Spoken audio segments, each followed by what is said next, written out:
Saya terlibat pada saat dia mau jadi gubernur periode pertama. Saya tiap hari Jumat diperintahkan Pak Taufik Kemas dan Mbak Puan ke Semarang. Tugas saya apa? Sebagai anggota Komisi 3, saya menjaga netralitas Polri. Karena lawannya Polri. Dan pada saat itu Ganjar juga surveinya 2%, 4% kok. Kita berani mencalonkan. Dan Ganjar juga uangnya nggak ada. Uangnya dari Mbak Puan, dari Pak Taufik Kemas. Itu fakta. Bahwa kemudian setelah itu apa yang dia lakukan kepada partai, silakan cari. Kenapa saya sampaikan ke Melinti, di PDI Perjuangan ini Pak Karni ada tradisi kalau kita mau jabatan sesuatu, kita melakukan pendekatan kepada struktur partai dulu, bukan keluar. Misalnya Pak Ganjar dari ujung periode pertama itu kami sudah mencium itu. Tapi seyogianya dia melakukan pendekatan kepada DPC, tingkat kabupaten kota, DPD, terus kepala daerah. Jateng itu kan 72% kepala daerahnya dari PDI Perjuangan. Ya, itu dilakukan baru ke Jakarta. Bukan misalnya melalui elit-elit partai, kemudian keluar. Kemudian dibentuklah opini, termasuk survei, tokoh-tokoh, seakan-akan Ganjar lah yang paling cocok pengganti Pak Jokowi. Menurut saya belum tentu, belum teruji. Nah, saya baru dari Vietnam, Bang Karni. Saya mendampingin atlet gulat Indonesia. Mereka bertanding SEA Games karena saya ketua umum PGSI. Apa yang disampaikan oleh kawan-kawan KONI di Jateng, Pak Boni? Nggak ada kepeduliannya sama olahraga. Ganjar. Bahkan mereka sampaikan, Bang, asal abang tahu, waktu Ganjar, nggak ngomongnya nggak Pak Gub lagi. Waktu Ganjar ke Papua, di Adpon, diteriakin orang presiden-presiden, itu by design, Bang. Dia nggak ke tempat atlet Jateng. Kan harusnya ke rakyatnya dong, Jateng. Itu saya baru dapat 2 minggu yang lalu loh. Waktu ketemu sama KONI Jateng. Nah, belum lagi kalau kita lihat, nah saya nggak tahu Pak Eko ini tahu apa tidak gitu loh. Misalnya Ibu sudah 2 tahun yang lalu mengingatkan, kami ikut live itu. Ingat Rob, Pak Gub dibilang, itu bisa bahaya kalau kamu nggak hati-hati. Nggak diperhatikan kejadian. Semasuk tadi saya sampaikan, loh kalau memang berhasil Pak Ganjar, kenapa Jateng masuk 17 provinsi miskin? Kan itu pertanyaan-pertanyaan mendasar. Kemudian pertanyaan lain, kenapa Wadas nggak selesai? Sekedar diketahui Bang Karni, mayoritas aktivis yang mengadvokasi Wadas itu pendukung Ganjar periode kedua gubernur. Tapi mereka kecewa, udah jadi dilepain. Kemudian dia lihat ada rakyat yang teraniaya. Nah, soal-soal seperti ini kan masyarakat nggak tahu. Taunya framing yang dibuat seperti itu. Ya. Kemudian kalau kita lihat lagi sekarang ini sudah 4 tersangka kasus Bank Jateng. Di mana tanggung jawab gubernur? 4 tersangka kasus Bank Jateng yang dugaan kerugian negaranya 235 miliar. Nanti kalau rapat dengan Jaksa Agung saya juga akan tanyakan itu. Tersangka itu bagaimana ininya, dan itu yang periksa Kejagung, bukan Kejati Jateng, ya, langsung diambil alih oleh Kejagung. Nah itu yang kita harus lihat. Nah, soal-soal seperti itulah yang harus kita sampaikan. Saya berharap kita ini jangan salah mencari pemimpin, ya. Kita jangan salah mencari pemimpin, kita pilih pemimpin yang rekam jejaknya bisa kita ketahui. Ini kan era digital. Jadi rekam jejaknya bisa kita ketahui. Justru karena era digital. Ya, sebentar. Kan itu, nah nanti silakan dijawab satu persatu. Dari mulai apa prestasi Ganjar. Kemudian pertanyaan saya, relawan ini duitnya dari mana? Ya? Kenapa? Duitnya dari mana relawan-relawan ini? Kan itu juga pertanyaan dasar, Pak. Apa iya relawan kerja sendiri? Tadi sudah dijawab oleh Pak Eko di Kompas TV, jual kaos.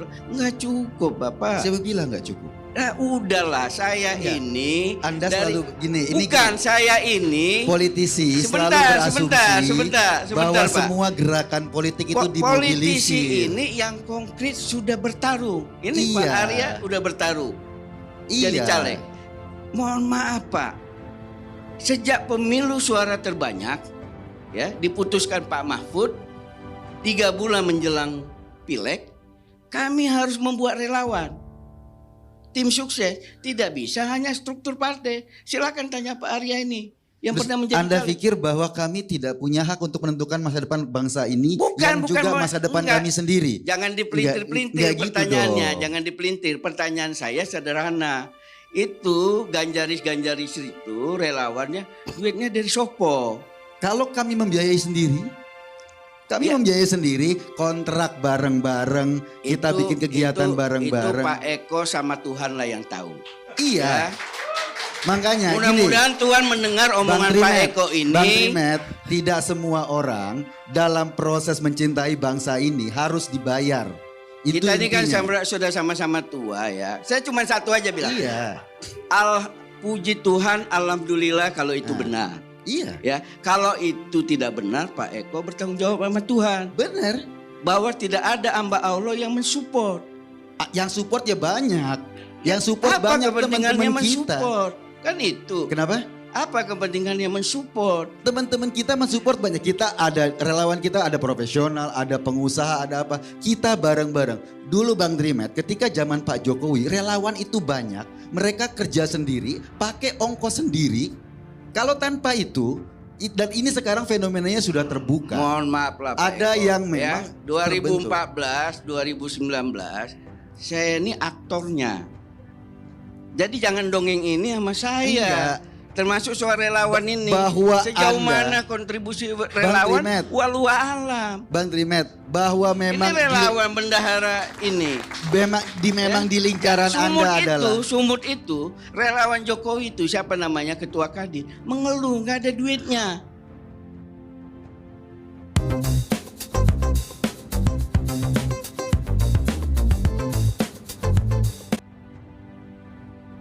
sama, Nggak bisa kita bikin juga gerakan ngeluh. apa-apa.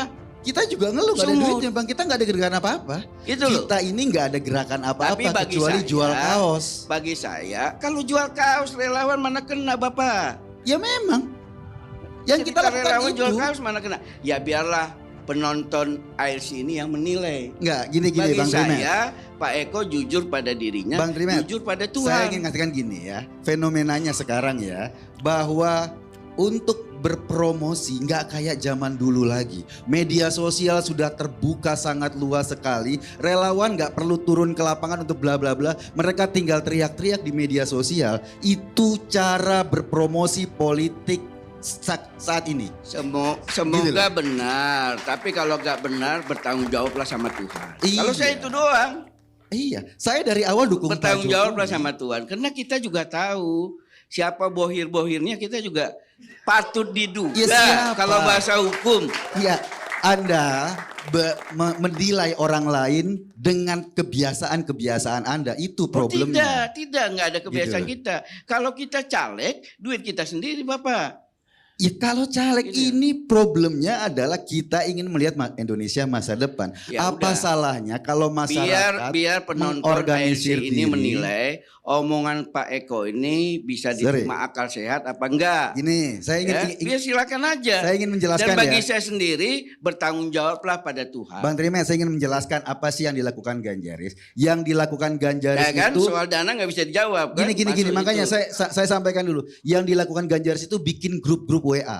Perlu biaya grup WA, nggak perlu Bang Trimet. Bikin grup-grup WA, menjaring teman-teman, mendiskusikan tentang itu. Kemudian yang kedua adalah mendistribusi informasi lewat media sosial masing-masing. Itu perlu biaya, tidak perlu biaya Bang Pak Trimet. Eko hampir banyak orang menyampaikan setiap Ganjaris itu bikin kegiatan di blast. Kok Ya. di blast mana? Di Nggak blast ada. ke nomor-nomor orang. Iya, saya, kan? saya aja sering Nggak ada. dapat tuh. Enggak. Membagikan sembako, membagikan ini. Sering dapat saya di blast. Ganjaris nggak pernah bikin kegiatan yang Loh, ke blast. bagaimana sih? Nggak ada. Buktikan kalau ini buktikan sama saya. Nggak pernah bahwa Nanti saya kasih, saya cari pelan-pelan. iya, Soalnya nggak ada namanya tercantum Ganjaris kan. tidak pernah membuat Kalau Pak kegiatan Arya yang ngeblas. Yang telepon saya ada namanya, gampang saya buka Arya gitu kan. Ini nggak ada namanya, diblas kita. Dan ngasih takjil, lampu merah dari mana duitnya? Ya, kita jual nggak pernah. kaos apa? Bang Trimet, kita nggak pernah kasih takjil, nggak ada. Kegiatan kita yaitu bangun grup-grup WA dan nggak perlu biaya untuk itu. Nggak perlu. Sekarang ini, ya, ya. Nggak, saya ingin mengatakan begini bahwa sudah ada perubahan cara masyarakat berpartisipasi dalam politik. Sekarang ini sudah ada perubahan yang luar biasa. Semangat kerelawanan kan dibangun dari 2014 sampai sekarang dan itu terus. Pak Eko, kalau kami orang politik, mohon maaf jangan digurui. Saya nggak menggurui, saya cuma menjelaskan realitanya tuh kayak gini. Kenapa? Katanya masyarakat ini sadar. Kenapa saya masih takut jadi caleg? Biayanya besar. Iya itu Bang Trimet. Sama juga calon presiden. Periode pertama, periode kedua Jokowi saya ini terlibat. Kita ini, saya belum kenal Pak Eko di situ. Ya, di mana sampai kalau beliau saya udah kenal. Kita ini terlibat di. Makanya saya bilang ya, sekarang ini grup WA itu bikinnya gratis Bang Trimet. Sampai ribut dia dikejar-kejar nih. Grup WA bikinnya gratis, komunikasi di media sosial gratis. Itu yang kita lakukan, mengkomunikasikan lewat media sosial. Makanya akhirnya ada asumsi ini cuma capres medsos. Iya, karena kita cuma bisa bergerak di media sosial. Itu yang kita lakukan. Dan ada biayanya. Ada tapi nggak banyak-banyak banget. Biayanya beli kaos. Itu aja. Gitu loh. Supaya ini kan penonton ALC cerdas. Iya. Dia menilai. Dan kalau benar bertanggung jawablah sama Tuhan. Saya kan cuma bilang itu. Ini kan bukan ruang pengadilan. Saya mengejar saksi seperti lawyer kan. Cross examination enggak. Cuman tolong rakyat ini jangan dibodohi. Gimana caranya? Iya tolong rakyat ini jangan dibodohi. Seakan-akan lawan itu tidak perlu duit. Jadi gini rakyat itu jangan dibodohi. Artinya rakyat nggak boleh berbuat apa-apa. Saya menyampaikan apa sih prestasi Ganjar. Saya sampaikan itu. Saya secara pribadi tidak ada hubungan hubungan pribadi saya bagus dengan Ganjar. 17 April yang lalu dia masih WA saya bilang ngucapin pasca. Saya kasih foto Mbak Puan jempol begini, dia kasih juga foto Mbak Puan jempol begini. Iya. Saya kan menunjukkan siapa dirimu, siapa diriku. Ini ada nanti saya tunjukin sama Bang Karni ini. WA-nya Pak Ganjar. Saya WA. Langsung terima kasih Pak Gub. Foto Mbak Puan. Dia jawab lagi foto Mbak Puan. Itu loh. Jadi saya nggak ada pribadi dan saya juga. Berarti ya. Iya. Nanti saya kepada Pak Boni juga saya tunjukin WA itu. Nah bagi saya. Enggak. Komunikasi sama Ganjar. Nah itu yang saya inikan. Saya ingin menyampaikan supaya negara ini juga tahu track record calon pemimpinnya itu. Ya. Kalau misalnya track recordnya bagus, oke, kita dukung. Kemudian baru kita sampaikan kalau itu yang dilihat ibu nanti. Jangan salah loh, ibu tidak akan lihat semata-mata survei. Ya. Tapi bagaimana seperti kata Pak Boni tadi, bisa membangun bangsa ini, bisa menjaga NKRI ini. Kalau ibu sudah lihat membangun Jateng aja nggak bagus, piye membangun Indonesia? Kan seperti itu ininya. Tapi faktanya Bang, ketika survei, misalnya survei carta politik. Bukan kita nggak usah bicara survei lah. Saya cuma tanya kepada Pak Eko. Makanya dari mulai di Kompas TV saya tanya sampai di ALC, coba berikan kepada saya 2 atau 3 contoh apa prestasi Ganjar. Oke, kalau boleh saya jawab. Oke. Iya. Ini Bang, yang merasakan pembangunan di Jateng itu masyarakat Jateng Bang. Setuju? Oke.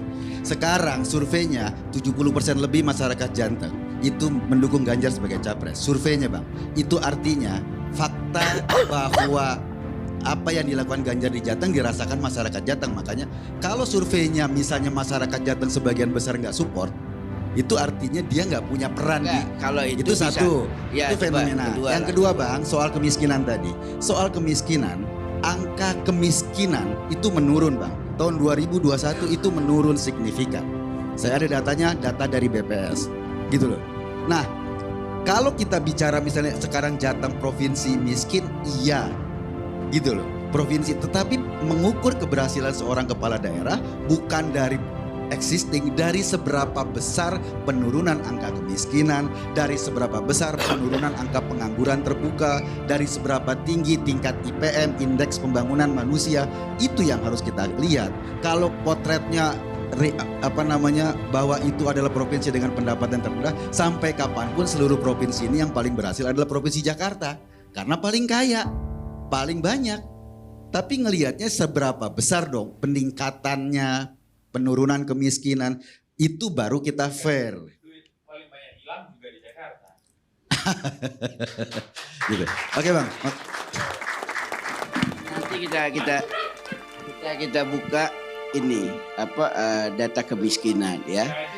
Tapi bagi saya sederhana ya. Kalaupun apa yang disampaikan Pak Eko itu, kalau dalam istilah hukum quote non, kalaupun benar ya, menurut saya karena masyarakat itu belum tahu track record Pak Ganjar ini. Tapi data BPS tahun 2021 benar loh Bang. Ini saya baru terima 4,1 juta penduduk miskin itu berkurang jadi 3,90. Tahun lalu kabupaten miskin ekstrim ada 5, sekarang 19 termasuk Jateng, data BPS. Nanti kita sama-sama lah, nanti buat part 2 nih Pak Karni ya, supaya viewernya makin banyak ya. Tapi bagi-bagi Bang. Ya oke. Nah iya dong. Gampang. Iya, kita kan belajar juga nih Bang. Buka buku, riset, ya enggak? Bagi-bagi, nanti kita beradu data itu. Kenapa saya sampaikan begitu Pak Eko? Supaya rakyat ini dikasih tahu nih pemimpinnya track recordnya seperti ini. Dia berhasil ini si B begini, si C begini. Jadi bukan hanya dianggap cocok menggantikan Pak Jokowi. Pak Jokowi sudah berhasil. Gitu loh. Kemudian kita juga menginginkan yang memimpin ini juga memang benar-benar mau mengurusi negara ini bukan oleh kepentingan kelompok pemilik modal yang ingin melanggengkan oligarkinya. Itu yang harus kita jaga ya. Dan kami akan terdepan menjaga itu. Tapi sekali lagi kami taat dan patuh apapun jadi keputusan Bu Mega, calon presiden dari PDI Perjuangan. Terima kasih Bang Karni. Baik.